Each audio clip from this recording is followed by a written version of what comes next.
세 분 발표에 이어서 세 분이 토론을 해주시는데 아까 우리 김재철 교수님께서 소개를 하셨습니다만 주식회사 코아텍의 김성모 대표님 나오셨습니다. 네. 일어나서 인사 한번 하시죠. 네. 안녕하십니까. 아유, 멀리서 오셨어요. 옥포대학교에서 오셨습니다. 김희철 교수님이십니다. 다음은 건축도시공간연구소 아우리죠. 도시설계연구단장이신 조영진 박사 오셨습니다. 예, 안녕하십니까. 저는 주식회사 코아텍의 김성모 대표라고 합니다. 저는 이제 산업계에 근무를 하고 있고요. 저는 원래 이제 토목 구조를 전공을 하고 그 뒤에 이제 공간정보 GIS 쪽에 관심을 가지다가 자연스럽게 VR라든가 IoT라든가 요즘에 드론, 인공지능 이런 분야들에 좀 관심이 생겨서 건설 부분하고 이제 이런 IT를 접목시키는 그런 산업 현장에서 일을 하고 있는 사람이고요. 그 중에서도 이제 VR 같은 경우는 저희 회사에서 이제 좀 관심을 가지고 2000년 초반 정도부터 고속도로 설계라든지 또 신도시 건설할 때 이럴 때 VR을 좀 초기에 접목을 해본 그런 경험을 좀 가지고 있습니다. 지금까지도 이제 VR 아까 교수님께서 발표해 주셨지만 여러 가지 이제 뭐 엔진이라든가 또 여러 가지 하드웨어 그 다음에 시뮬레이티드 VR 또 레코디드 VR이라고 표현을 하셨는데 양쪽 중에서 저희는 특히 시뮬레이티드 VR 쪽에 좀 관심을 가지고 많이 해봤었어요. 그래서 이제 저희 쪽에 이제 경험을 토대로 조금 이제 조언을 드리는 수준으로 말씀을 좀 드리고 싶습니다. 저희가 이제 좀 전에 이제 총장님께서 말씀하셨지만 아파트 건설 현장 같은 경우 또 특히 분양 같은 이익이 창출될 수 있는 분야에 VR이 이제 사용이 되면은 아무래도 효과가 좀 있을 텐데요. 저희가 이제 모 아파트 분양 현장에서 VR을 시뮬레이트 VR을 한번 만들어서 적용을 해본 적이 있는데 부스 안에서 이렇게 만들어 놓으면 처음에는 다들 호기심을 가지고 줄을 서서 보고 계세요. 근데 그러다가 이제 이게 좀 시들해집니다. 왜냐? 이걸 왜 그런지 좀 보니까 결국엔 이제 분양 시장이라는 거는 아파트를 살까 말까 결정을 해야 되는데 그 의사결정 순간에 VR이 어느 정도 과연 영향을 미칠 것인가, 이게 과연 그냥 재미 정도로만 끝나는 것인지 아니면 아파트를 이 비싼 어떤 물건을 살 때 이게 의사결정이 어느 정도 역할을 할 것이냐 이런 데 좀 영향이 있는 것 같고요. 그 다음에 기본적으로 연세가 드신 분들이 VR 기기를 좀 어지러워하시고 잘 안 쓰시는 경향이 있어요. 솔직히 저희가 전시회 같은 데 나가보면은 어린 학생이나 20대 30대 정도까지는 굉장히 잘 쓰세요. 근데 40대만 넘어가도 사실 좀 어지러워서 못 쓰시는 경향이 있습니다. 근데 이런 분양이라든지 이런 중요한 행위의 의사결정권자들은 보통 연세가 있으신 분들이거든요. 그래서 이런 미스매칭되는 아쉬움이 조금 있더라고요. 근데 반대로 아까 교수님께서도 말씀하셨지만 교육 현장 같은 경우는 그 반대예요.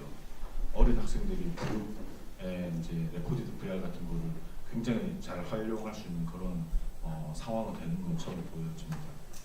그래서 저희가 좀 의견을 드리고자 하는 거는 VR이 좀 이런 도시 계획이라든가 이런 데서 좀 확산이 되고 정착이 되려면 기존의 어떤 제도권적인 어떤 행위하고 좀 매칭이 돼야 될 것 같아요. 예를 들어서 경관 심의를 한다면 저희도 이제 경관 심의 초창기에 이제 이런 시뮬레이티드 VR을 가지고 접목을 좀 해본 적이 있는데 경관 심의하러 오시는 교수님들께서 과연 VR HMD를 머리에 쓰고 머리 이렇게 좀 엉클어주고 하는데 그걸 직접 쓰면서 평가를 하시느냐의 문제예요. 실제로는 잘 안 쓰시거든요. 한 분 정도 앞에서 쓰시고 그 쓰시는 모습을 그냥 구경하시는 정도로 보통 끝나는 경우가 일반적이에요. 그래서 이런 현실이 있는데 이런 경관 심의 때나 또 베리어 프리 같은 경우도 가상현실이 굉장히 잘 접목될 수 있는 분야라고 보고 있습니다. 아까 로봇 때 그 이야기 말씀 나왔습니다만 사실 VR로도 베리어 프리를 이제 가상 안에서 시뮬레이션을 충분히 해볼 수 있을 것 같거든요. 그러니까 이런 경관 심의나 베리어 프리의 인증이라든지 또 교통 영향 평가 같은 경우도 가능할 것 같아요. 이런 어떤 뭔가 반드시 해야 되는 우리 프로세스 건설 프로세스상에 도시계획 프로세스상에 들어있는 행위에 VR이 좀 제도적으로 좀 접목이 된다면 훨씬 확산이 잘 되지 않을까 그런 생각이 좀 들고요.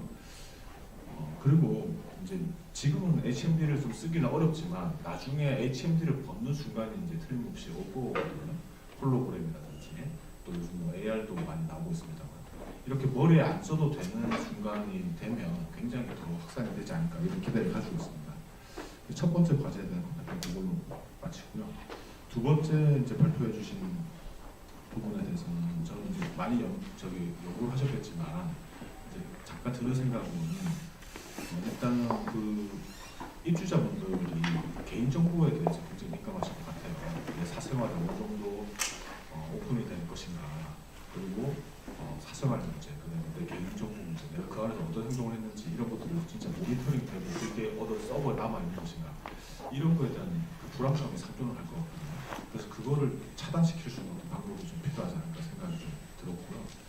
그 다음에 여러 가지 이제 헬스케어를 이제 모토로 하고 계신데 제 개인적인 입장에서는 이제 아이템이 좀 많다 보니까 어떤 분야의 헬스케어지가 조금 세분화된 것 같다는 생각이 좀 들었어요. 예를 들어서 어떤 특정 요즘에 또 아파트가 이제 선분양에서 후분양으로 점점 넘어가고 있기 때문에 그 아파트의 그 소득 수준의 그 지역의 또 분양을 받은 입주자 대표회의 분들의 의견을 좀 반영을 해가지고 그 스마트홈 서비스를 좀 특정화해가지고 여기는 예를 들어서 노인 부수를 위한 곳이라든가 여기는 뭐 어떤 특정한 질환에 관련된 게 조금 더 케어를 많이 받을 수 있는 방이라든가 이런 어떤 세분화가 좀 필요하지 않을까 이런 생각이 조금 여러분들이면 들었습니다.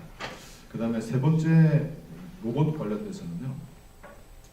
도시하고 로봇을 어떻게 연결할 것인가의 문제는 혹시 많이 연구를 하고 계시겠지만 저는 개인적으로 방제라는 생각이 좀 들어요. 그래서 이 로봇이 지금은 이제 실내에서 이렇게 돌아다닌다든지 안내라든지 이런 위주로 되어 있는데 만약에 좀 더 큰 규모의 로봇이 우리가 살고 있는 도시에 진짜로 돌아다닌다면 굉장히 랜드마크적인 효과도 있을 것이고 미세먼지 같은 그런 다양한 환경적인 요인의 센싱을 고정되어 있는 곳에서만 센싱할 게 아니라 이 로봇이 직접 가서 센싱을 한다는 거죠. 그런 환경이라든지 아니면 화재가 발생했을 때 이제 화재를 직접 로봇이 진압을 한다든가 또는 소방차가 와야 되는데 아까 주차 로봇 잠깐 보여주셨지만 어떤 차가 이제 길을 막고 있을 때 그 차를 직접 그 로봇이 치운다든지 이런 방제 분야의 로봇이 좀 적극 활용될 수 있다면 도시계획하고 좀 잘 접목이 될 수 있지 않을까 이런 생각이 좀 들었습니다. 예, 마치겠습니다. 안녕하세요. 제가 토론 섭외를 받았을 때 이런 분위기인 줄 모르고 덜컥 받았는데 기라성 같은 두 분을 모시고 토론을 하게 돼서 매우 떨립니다. 그래서 두서없이 좀 이야기를 하더라도 좀 양해해 주시길 바라고요. 오늘 주제가 4차 산업혁명 시대 도시계획과를 위한 스마트시티 기술의 활용이었잖아요. 도시계획과를 위한 스마트 기술인지 아니면 도시계획에서의 스마트 기술의 적용인지가 약간 조금 사실은 좀 헷갈리고요. 그래서 만약에 도시계획과를 위한 스마트 기술의 적용 활용이라면 이제 도시계획과가 지금 뭐 일을 하고 있는 과정에서 어떠한 뭐 어려운 문제, 인력이라든지 시간, 비용 뭐 이런 것들을 좀 저감할 수 있는 데에 스마트 기술을 활용할 수 있다는 건지 아니면 우리가 도시를 계획을 하는 데 있어서 뭐 스마트 기술을 적용했을 때 뭐 어떤 레이아웃이 새로운 걸 왜 고민을 해야 되는지 그런 것들이 좀 주제를 좀 우리가 구분해서 좀 볼 필요가 있지 않나 라는 생각이 들었습니다.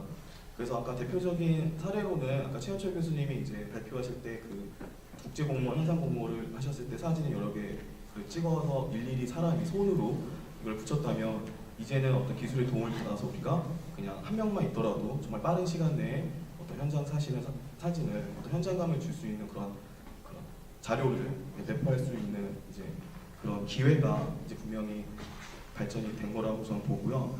그런데 이게 과연 지금만 우리가 경험을 하고 있는 것이냐? 저는 그렇게 생각하지 않고요. 과거에 르꼬르비제가 분명히 르꼬르비제도 그 당시에 새롭게 등장하는 어떤 건축 기술이나 어떤 새로운 기회들을 많이 보고 고민을 하고 그 결과 그 당시에 경험을 했던 도시 문제를 해결하기 위해서 어떤 어떤 뭐 빛나는 도시도 제안을 하고 뭐 그 이후에 그 평가가 어떠한지 뭐 도시에 대한 뭐 퍼포먼스가 어떠한지는 차치하더라도 근데 그런 고민들이 분명히 했었거든요. 그래서 우리가 꼭 4차 산업혁명, 뭐 빅데이터, 뭐 인공지능, 딥러닝, 뭐 자율주행차 뭐 이런 것들이 지금 당장 우리가 뭔가 마치 큰 변혁기에 있는 것이라고 보기보다는 우리가 항상 도시계획과는 역사적으로 항상 새롭게 등장하는 기술들을 우리가 어떻게 우리가 지금 풀어야 되는 숙제에 문제에 어떻게 그걸 적용을 했었는지 고민했던 사람이 아닐까라는 거를 좀 생각을 했습니다. 그래서 아까 한컴 로보틱스 이제 발표에서 우리가 로봇을 우리가 만약에 도시에 도입을 한다라고 했을 때 뭔가 새로운 도시 공간 구조를 만드는 게 아니라 어쩌면 우리가 교통 체계를 보면 우리 컴플릿 스트릿 이런 얘기 좀 많이 하잖아요 요즘에. 그러면 거기에 버스, 자전거 보행, 뭐 전동휠뿐만이 아니라 만약에 로봇이 들어온다면 그 어떤 도로의 어떤 레이아웃이나 그런 스트럭처가 어떻게 변해야 되는지 아니면 이러한 고민들이 과연 기존에 우리가 고민했던 문제와 다른 것일까라는 좀 그런 생각이 좀 들었습니다. 네, 들었고요.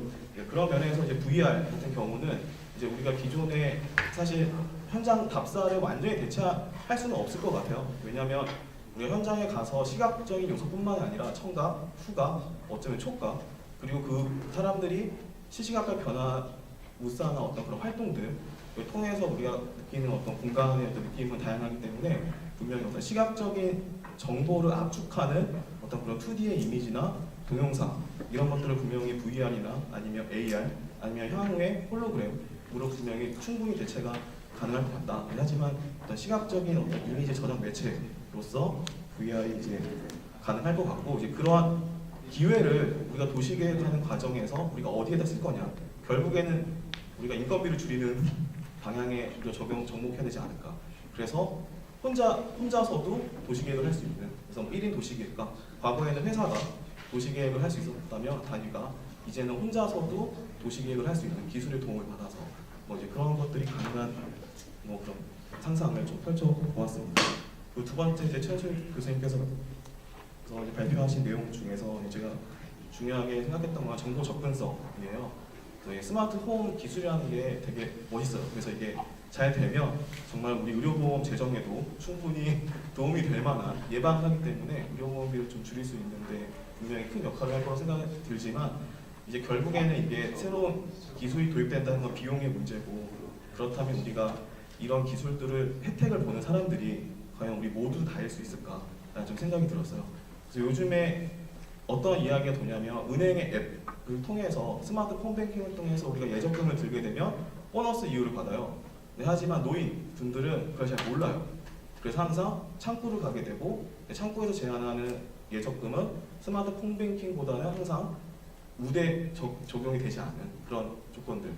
그리고 젊은 친구들은 KTX 표를 우리가 앱으로 충분히 빠르게 끊을 수 있지만 지금 노인분들이 현장에 발권을 하게 되는데 여전히 거기서 예매를 못하는 그런 발생이 벌어지거든요. 이미 스마트폰 하나만으로도 정보의 접근성의 격차가 지금 이렇게 벌어지게 되는데 이제 이러한 것들이 건축이나 도시에 들어오게 됐을 때 우리가 과연 모두를 위해서 이 기술들이 적용이 가능할까? 이런 모르겠어요. 지금 제가 보이는 것만 가지고 이야기를 하는 거니까요. 그래서 우리가 결국에는 도시계획에서 가지고 있던 어떤 공공성, 어떤 이런 기술들을 접목을 했을 때 우리가 어떻게 하면 모두를 위한 공공성을 가지는 어떤 그런 기술을 적용할 수 있을까라는 측면도 함께 고민을 해야 될 것 같다라는 생각이 들고요.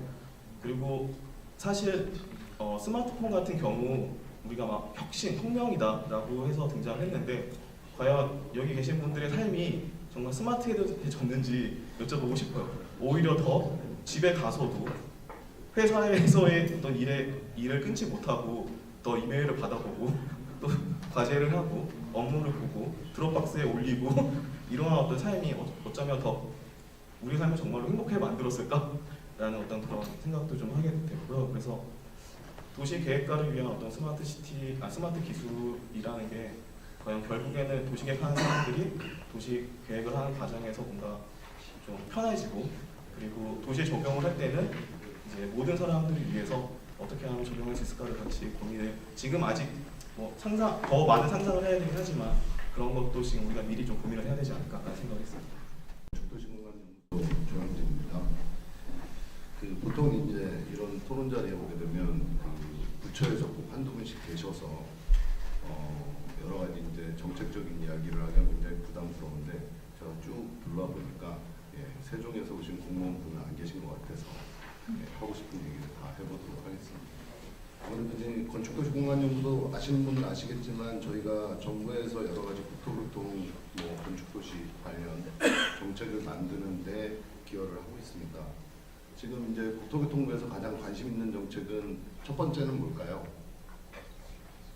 아무도 답을 안 해주실 줄 알기 때문에 빨리 얘기를 하겠습니다. 첫 번째는 너무나 당연히 부동산입니다. 집값이 오르면 장관님이 잠을 못 주무시기 때문에 그래서 부동산 정책이 첫 번째 관심사. 두 번째는 현 정부에서 가장 적극적으로 추진하고 있는 도시재생 뉴딜 사업. 요즘 최근에 이제 생활의 도시 사업이 또 다시 집중적으로 관심을 받으면서 이쪽 부분 관심이 넘어가고 있지만 세 번째가 스마트 도시입니다. 그래서 스마트 도시 관련해서 정부에서는 다양한 정책과 예산을 배정해서 지금 적극적으로 추진 중에 있고요.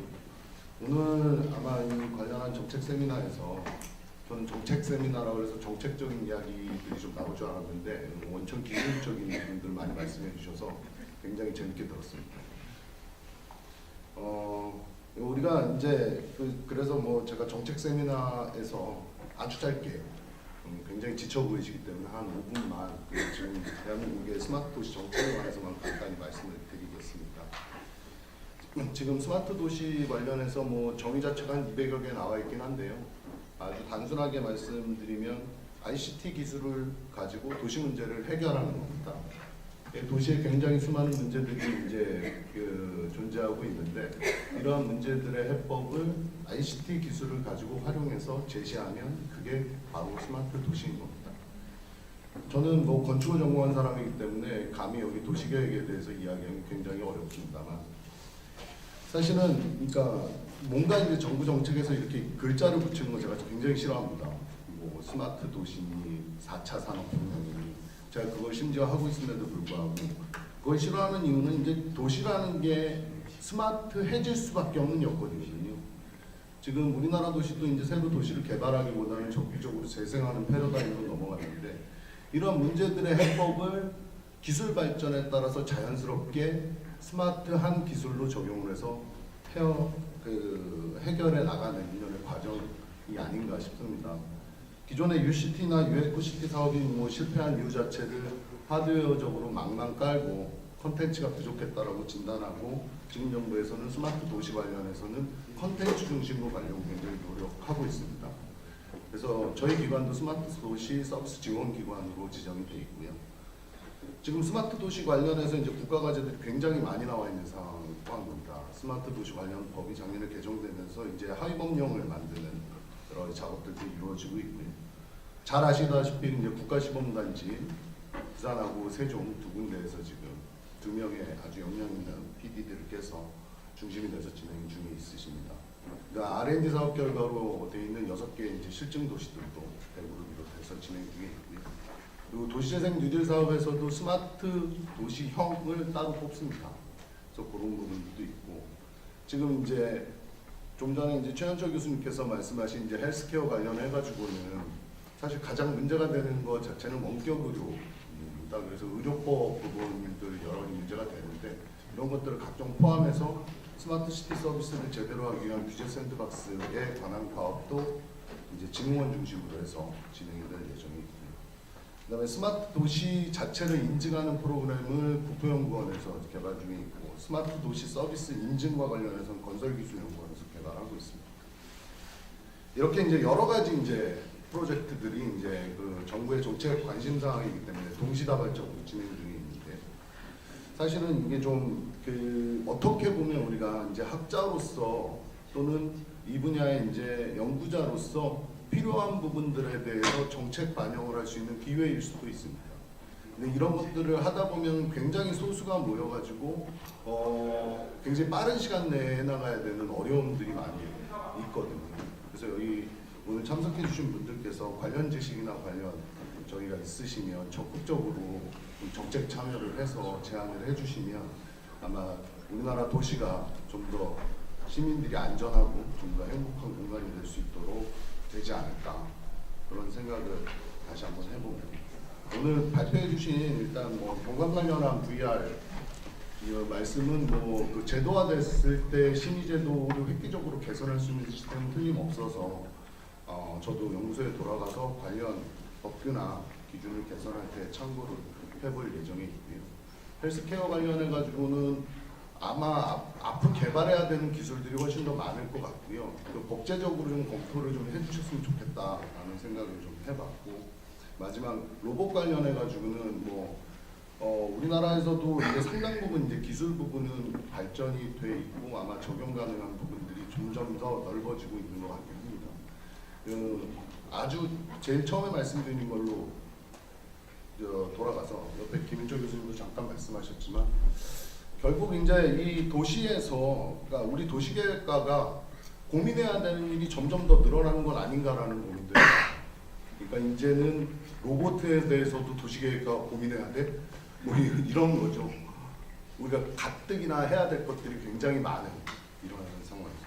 근데 사실 거꾸로 뒤집어서 이야기를 하면 이제 이러한 기술들을 우리가 고민하는 게 아니라 도시 문제를 해결하는 방법론으로 관련 분야 전문가들과 함께해야 하지 않을까 이런 생각을 합니다. 그래서 협업해서 융합해서 좋은 도시가 만들어질 수 있도록 다 같이 노력해야 되지 않을까 그런 시대가 아닐까 싶습니다. 예, 감사합니다.